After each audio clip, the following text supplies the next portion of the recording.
पाकिस्तानी सियासत में इससे कबल हमने देखा कि मुख्तलिफ खवातीन ने जो है रोल अपना अदा किया और अब पाकिस्तान तहरीक इंसाफ एक ऐसी जमात है जिसमें लीडिंग रोल जो है वो खवातीन का बिल्कुल भी नहीं था। लेकिन अब बुशरा बीबी बानी पीटीआई की अहलिया ने उनके जेल में होने के बाद बाकायदा तौर पर सियासत में एंट्री कर ली। इससे कबल हमने देखा कि वो कभी भी सियासी मामला में सामने नहीं आई थी, लेकिन एक बहुत ही बड़ा फैसला बानी पीटीआई का कि उन्होंने अपनी अहलिया को 24 नवंबर का जो जलसा था उसको लीड करने का हुक्म दिया। और अब मामला यहां तक पहुंच गए कि इतलात के मुताबिक बानी पीटीआई की जान से उन्हें एक पैकेट को भी मानने से इनकार कर दिया और कहा कि खान ने मुझे कहा है कि डी चौक पहुंचना, तो मैं डी चौक हर हाल में पहुंचूंगी। अब इस हवाले से मेरे साथ बात करने के लिए पाकिस्तान तहरीक इंसाफ के सीनियर रहनुमा, पाकिस्तान तहरीक इंसाफ के सीनियर वकील अदर सदीक मौजूद है। इनसे हम बात करते हैं कि अब बुशरा बीबी की जब सियासत में एंट्री हो चुकी है तो किस तरह देखते हैं कि आगे आने वाले दिनों में किस तरीके से जो है ये तमाम मामला को लेकर चलेंगी, क्या वो सियासत के अंदर कामयाब हो सकेंगी या नहीं। अस्सलाम वालेकुम सर, क्या हाल है आपके? देखिए, ये कोई टांगा पार्टी तो है नहीं, ना ग्वाल मंडी से उठी हुई पार्टी है। ये पढ़े लिखे मुहज्जब लोगों की जमात है। ये आप किस तरह कह सकते हैं? देखिए, अब देखे ना, मेरे पास सबूत है इस बात की, मैं ऐसे बदवानी बात नहीं कर रहा। लोगों को इकट्ठा कर लिया तो वो पढ़े लिखे पार्टी हो गई, इसमें क्या हर्ज है? पूरी दुनिया में होता है। तो फिर तो बाकी पार्टियों में भी इसी तरह ही है। ना, यही तो फर्क बताने लगा हूँ। आप देखें, पूरी दुनिया, पाकिस्तान तहरीक इंसाफ ही है ना, पूरी दुनिया के अंदर एहतजाज किया। क्या वहां कोई खंदके खोदी? क्या वहां 144 लगी? क्या वहां लोगों को गिरफ्तार किया? क्या को धमकियां दिया? क्या को वाटर गैन, क्या आंसू गैस, क्या फायरिंग, शेलिंग, ये कोई हुई?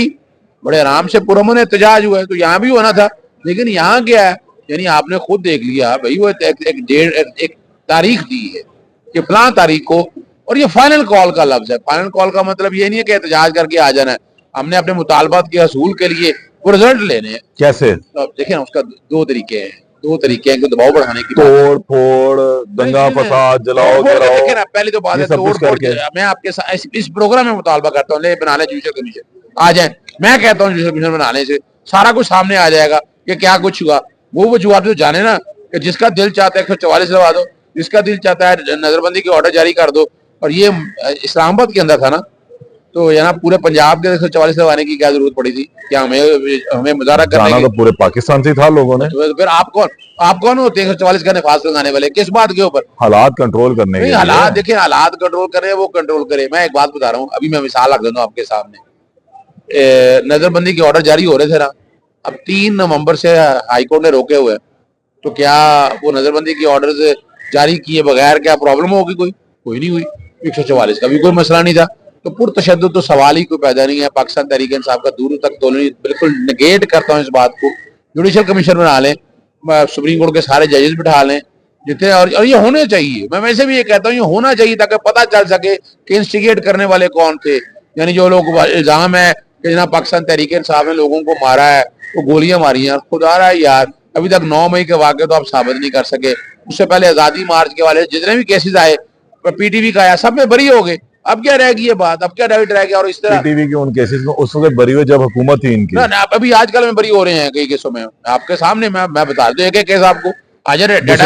बुशरा बीबी की बुशरा बीबी, मैं एक बात बता दूं आपको, नेक पाकबाज। मेरा तो काफी मेरी मुलाकातें रही हैं, और मैंने उसमें एक बेहतरीन माँ, बेटी, बहन और इस मुल्क की हमदर्द पाया मैंने उन्हें। और वो देखिए, चाहती तो घर वो गुजार सकती थी, कैद काट सकती थी, लेकिन वो जेल गई, मुख्तलिफ मुश्किलें बर्दाश्त की उन्होंने। कितनी तकलीफें मैंने, जिस तरह पाकिस्तानी सियासत को अगर हम माजी में देखते हैं तो बेनजीर भुट्टो साहिबा ने भी जेल काटी है। फिर यहाँ पर अगर हम अभी देखते हैं तो मरीम नवाज साहिबा ने भी जेल काटी है। जेलें तो पाकिस्तानी सियासी खानदानों की खवातीन ने काटी है। देखिए, 2 बातें जेल में रखिएगा। नुसरत भुट्टो साहिबा, बेनजीर भुट्टो साहिबा या कलसूम वगैरह सियासत के अंदर थी, ये याद रखिएगा। जब फर्क बताने लगा हूँ आपको, बुशरा बीबी सियासत में नहीं थी। इनको घसीटा गया झूठे मुकदमात के अंदर, और इन्होंने बड़ी हिम्मत से बर्दाश्त किया। मेरी जब भी कभी मुलाकात, इन्होंने कभी वायलेंस की बात ही नहीं की, बल्कि टीवी चैनल्स के ऊपर मेरी अगर गर्मी सर्दी किसी से हो जाती तो मुझे मना करती थी कि नहीं, कोई जरूरत नहीं है इनके। तो अब खान की बात क्यों नहीं मान रही? उनको वीडियो पैगाम भी दिखाया गया जराये के मुताबिक कि खान ने कहा कि ये बात थोड़ा सा, देखिए मैं बात, तो फिर वो खान से जरा 2 हाथ आगे जा रही है। बिल्कुल नहीं है। जो जो कुछ इस वक्त बुशरा बीबी साहबा कर रही हैं, और उन्होंने साबित कर दिया है कि वो एक बेहतरीन सियासतदान भी, मैं उन्हें समझता हूँ कि बेहतरीन सियासतदान भी है। यानी वो जो पाकिस्तान तहरीक इंसाफ रिजल्ट ना ले सकी, यानी आप देखा जाए कि 28 सालों के अंदर, जब चले यूं छोड़ दें, अब इमरान खान साहब जब से अंदर हैं तब से अब तक लेकर इस तरह का कोई बड़ा इवेंट कर नहीं सकी, और ये बड़ा इवेंट देखें उन्होंने अली अमीन गंडापुर के साथ मिलकर कर दिया और साबित कर दिया। और वो जो है ना, जो हम टोटल नेगेट करती हैं कोई तो आप ये समझते हैं कि जो हमारा मुस्तकबिल है या पाकिस्तानी सियासत का जो मुस्तकबिल है वो खवातीन के महवर के गिर्द देखिए, एक घूमेगा? बात याद रखिएगा, इमरान खान साहब जो कि जेल के अंदर है, वो मेरा नहीं ख्याल है कि अगर वो इमरान खान साहब बाहर आ जाएंगे तो बुशरा बीबी कोई सियासत करेंगी। इमरान खान साहब के बाहर आने तक जो है ना, वो सियासत जिस तरह कर रही है 100%, मैं तो मेरी जात की हद तक मुझे कहते हैं, मैं तो उनसे इत्तेफाक करता हूँ। तो उन्होंने जो स्टैंड लिया, खड़ी होके वहां तक आई, कोई डरी नहीं, यानी औरत होने के बावजूद फ्रंट लाइन पे वो खेल रही हैं, तो ये तो बड़ी बात है।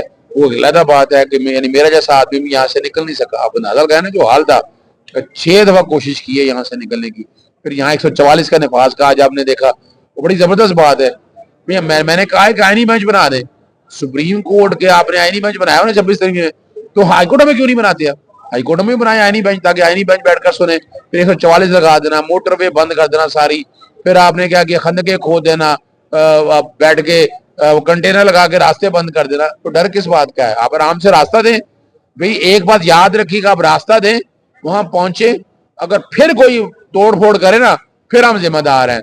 लेकिन आपने जिस तरीके से हालात को लेकर गए हैं, तोड़ फोड़ वो खुद ही करवा रहे हैं। और इसीलिए मैं मुतालबा करता हूँ जुडिशल कमीशन का, जुडिशल कमीशन इस पे बने ताकि हालात सामने आ सके, जुडिशल कमीशन इस पे बने ताकि हालात सामने आ सके। अलीमा खान और उज़मा खान बुशरा बीबी की एंट्री के बाद बिल्कुल ही वॉश आउट हो गई हैं। नहीं, वो निकली है, बिल्कुल निकली तो है, लेकिन अब उस लिहाज से जो लीड कर रही थी बैक स्टेप आ गई बड़ी बात है कि जो कि इमरान खान ने तो मना नहीं किया। बुशरा बीबी साहिबा ने इमरान खान साहब के साथ बावक्त गुजारा है, और उनकी अटैचमेंट अपने खामद के साथ ज्यादा है, और इसलिए बड़ा एक रोल है उनका।